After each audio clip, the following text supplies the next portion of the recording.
Beginilah kondisi warga desa Taba Tengah, Kecamatan Selangit, Kabupaten Musirawas.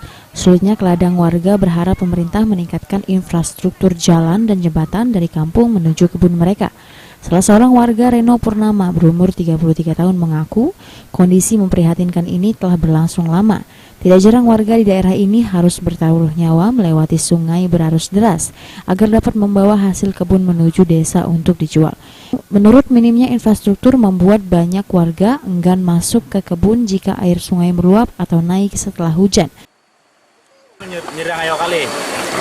Apa be pencarian? Motong. Pokok sistem petani nyerang ayo kali. Kopi, padi, macam-macam lah pokoknya. Kau David mencoba enggak? Jerem bacul. Apa harapan? Minta di baru jerem halah.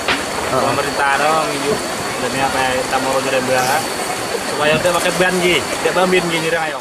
Tolong kepada pemerintah agar dapat membuat jembatan gantung ke seberang, semoga masyarakat bisa pergi ke kebun, tak menyeberang lagi. Bukan lama dari zaman dahulu, tapi desa-desa yang lain sudah ada. Desa Taba Tengah belum sama sekali ada jembatan gantung. Masyarakat sungguh berharap, tolong kepada pemerintah. Warga berharap pemerintah memberikan perhatian pembangunan fasilitas jalan dan jembatan untuk memudahkan aktivitas warga di daerah ini. Adi Arianza, PAL TV.